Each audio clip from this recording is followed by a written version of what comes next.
KIMT News 3, coverage you can count on. This is KIMT News 3 at 6. While it may not be a day to head to the pool, soon it'll be time to bust out those bathing suits. I'm KIMT News 3's Anthony Monzon live, diving into the city's newly approved plans for this summer's swim season. The student loan payment pause has been extended again. I'm KIMT News 3's Alec Lasham live with when the pause ends. And as you saw there, we got more rain showers moving through right now. We're going to be tracking more of that as we head into the day on Thursday, possibly even some snow. And I'll be talking about that in your forecast coming up. Thank you for joining us for KIMT News 3 at 6. I'm Tyler Yutzka, and we want to start off by getting a look at Highway 52 tonight. Many people heading home right about now and running into rain yet again. Let's get you the latest now from KIMT Storm Team 3 Chief Meteorologist Aaron White, because this rain is just not really letting up this last couple days. Yeah, it's kind of been just a little dreary out there. We got the clouds, we got the rain, we got the wind. Just really not what we want when we're talking about springtime, and it's all because of that area of low pressure that's spinning there in northern Wisconsin. It's bringing some more of those wraparound rain showers today. Some pretty windy conditions, and as we go into tomorrow, notice some of that blue to the north and west. That's snow, and we might see that in our neck of the woods going through the day on Thursday. But some rain showers out there moving through the Med City. Live look over downtown showing some light rain moving through right now. 39 degrees. Mason City, we also have the rain, pretty windy. Northwest wind at 25 miles per hour, 39 degrees. And as I mentioned, we're tracking more rain, possibly some snow showers, but don't worry, we got some sunshine in the forecast. We'll be talking about that coming up here in just a bit. All right, thank you, Aaron. And new at 6, Med City swimmers can expect another splash-filled summer at both of Rochester public pools. KIMT News 3's Anthony Monzon joins us live with the city's newly approved plans for this upcoming swim season. Anthony. Well, Tyler, is today a good day to hit the pool? Probably not. Is it still possible to get soaked next to a pool? Well, I'm proving it's possible, but that's okay because summer is just around the corner, and the park board has now just approved a new contract with the Rochester Swim Club to operate both the Soldiers Field pool and the Silver Lake pool right here behind me, starting in early June. Now, let's get to some of those specifics. The Soldiers Field pool will be open June 4th and close August 29th, while the Silver Lake pool will be operating between June 6th and August 14th. The swim club will keep 70% of revenue, with the remainder going back to the city. If pool operations net an operating loss, the Parks Department will cover up to $10,000 worth of expenses. One change swimmers will see, however, this season is the return of those entry fees, which were waived last year thanks to federal COVID funds. Anyone under 18 will be charged $5 to take a dip, while adults will be charged $6 each. Ben Bolt with the Rochester Parks Department says overall, Med City swimmers can look forward to a refreshingly normal season featuring swimming lessons and events after a pair of pandemic years.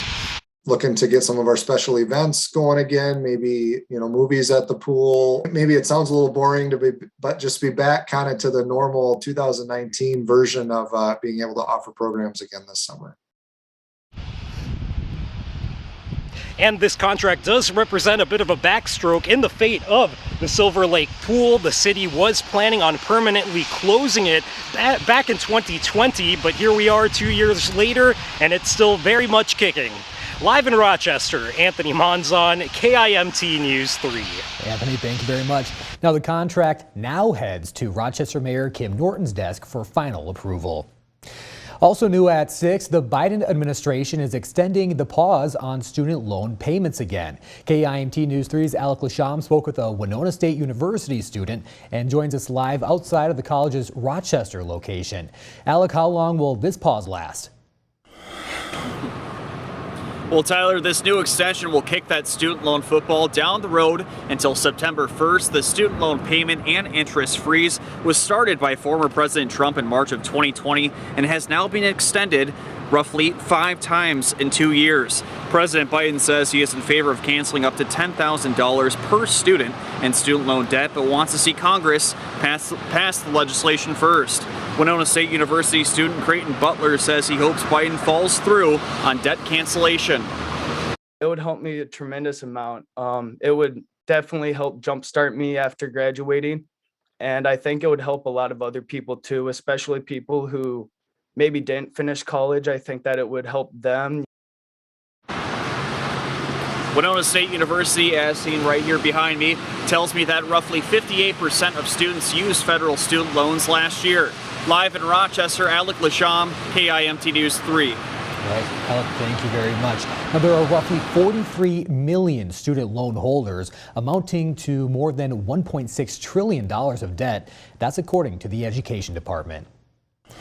Minnesota Attorney General Keith Ellison and Hennepin County Attorney Michael Freeman announced today that no charges will be filed against the Minneapolis police officer who shot and killed Amir Locke. They say they conducted a thorough review of all available evidence and that there's just not enough evidence to file criminal charges in this case. The state would also be unable to disprove beyond a reasonable doubt any of the elements of Minnesota's use of deadly force statute that authorizes the use of force by Officer Mark Hanneman.